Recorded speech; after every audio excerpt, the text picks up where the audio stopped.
Soldiers are committing suicides. These suicides are arising out of a structure. These suicides are arising out of a structural oppression. These suicides are not accidental, they are not personal, they are not psychological. They are very much inflicted upon soldiers, upon farmers, upon students. A similar kind of deification happens with the Dalits who perform manual scavenging jobs. Everyone from Gandhi to Modi will tell you that Dalits are doing a very noble job. They are making a very ultimate sacrifice for the rest of the society by cleaning the society's filth. Recognize this. Whenever they make a deity out of someone, they are actually oppressing them. We see this with Bharat Mata. We are asked to say Bharat Mata ki Jai. But who is this Bharat Mata? We ask. Is Bharat Mata Radhika Vemula? Are you going to recognize her as Bharat Mata and give justice to her son?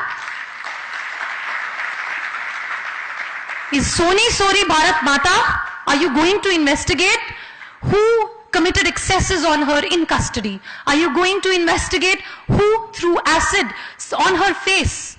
It was definitely not Umar Khalid, but investigate who it was. Are you going to investigate why Irom Sharmila is on fast for 16 years and she was not even allowed to meet us? Are you going to investigate what happened with all the struggling women across the country who spoke up for their rights, who were suppressed, like Bela Bhatia? Is Bela Bhatia Bharat Mata? If she is, if Irom Sharmila is, if Soni Sori is, if they all are Bharat Mata, then yes, Bharat Mata ki Jai. Otherwise,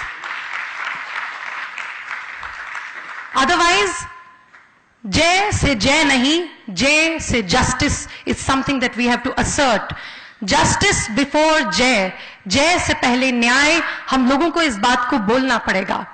खाली नारों से, hollow policies, RSS की पूरी परिभाषा पूरी की पूरी खोखली है. उनके पास किसी चीज का जवाब नहीं है, इसलिए सवाल करते रहिए उनसे.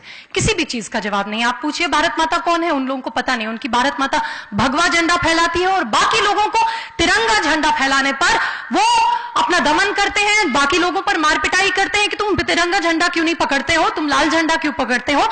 और आपकी भारत माता भगवा झंडा पकड़ती है. हम आपकी भारत माता को बहुत बढ़िया से जानते हैं. आपकी भारत माता माया कोदनानी है, वो हमारी भारत माता नहीं है. आपकी भारत माता स्मृति ईरानी है, वो हमारी भारत माता नहीं है. इस बात को हम लोगों को बोलना पड़ेगा.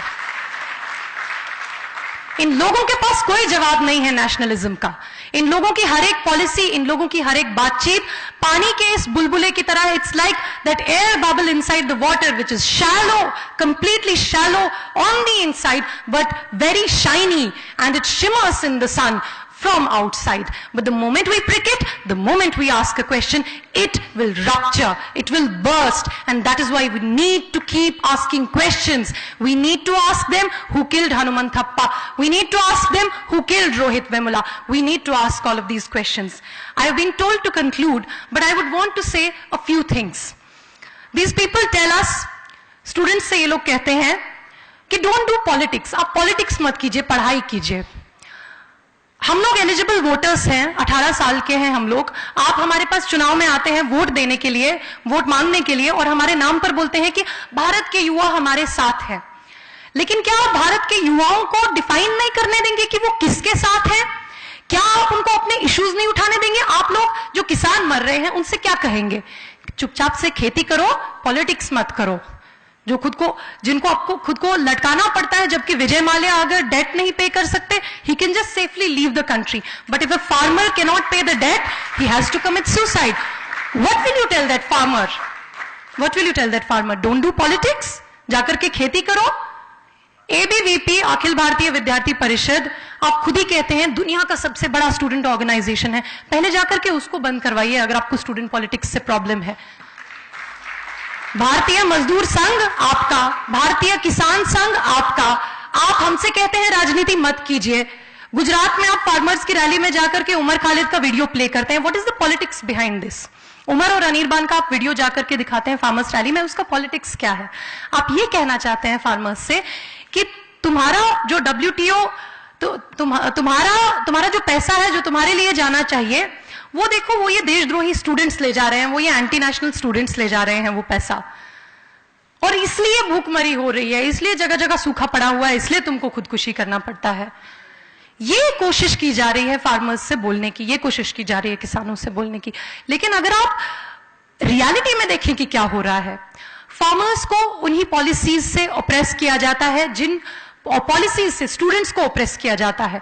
इंटरनेशनल मॉनेटरी ऑर्गेनाइजेशंस में, WTO और वर्ल्ड बैंक में आप जिस तरह से एग्रीकल्चर को बेच कर आते हैं, उसी तरह से आप एजुकेशन को बेच कर आते हैं। You send the farmers to gallows and now you are planning to send the students to gallows. National institutes of technology में 300% फी हाइक आता है। IITs में फीस 90,000 से 2-3 लाख तक बढ़ाई जाती है। और आप फार्मर्स को जाकर के स्टूडेंट्स का वीडियो दिखाते हो और फिर हमसे कहते हैं कि राजनीति मत कीजिए, आपकी पूरी की पूरी राजनीति तो हमारे खिलाफ नफरत भड़काने पर तुली हुई है। आपकी पूरी की पूरी राजनीति उमर खालिद, कन्हैया और रोहित जैसे लोगों के खिलाफ राजनीति करने में, नफरत फैलाने में और ये सभी ट्रोप्स यूज करने में, ये टेररिस्ट है, ये एंटी नेशनल है। आपकी राजनीति इस पर निर्भर करती है। मैं अपनी बात खत्म करते हुए सिर्फ एक बात कहना चाहूंगी। नेशनलिज्म जिसका डिस्कोर्स हमको दिया जा रहा है, नेशनलिज्म का 2 प्रतीक हमारे सामने हैं। एक अंबेडकर का जो कहते हैं कि India is not a nation, India is a nation in the making. The thing with Prashant also hinted at. He is saying that a nation has to be characterized by national consciousness. But India is characterized only by caste consciousness. So how can India be a nation? So the message is clear. Until we annihilate caste, we cannot be a nation. Bhagat Singh nationalism का एक definition रखते हैं, progressive nationalism, not the saffron flag waving, Bharat Mata chanting, writing nationalism that we see in BJP. That is not our nationalism. Bhagat Singh has talked about a progressive nationalism. These are the nationalisms that we have to take forward. One last thing that I would like to say is that we normally say, keeping our differences aside for now, let's get together. I would like to say a slightly different thing. Let's not say keeping our differences aside. Let's say, keeping our differences alive, let's get together. Let's get together to defeat them. Let's not stop asking questions. We celebrate this political diversity. We celebrate the fact that we have a spectrum of political parties from far left to far right.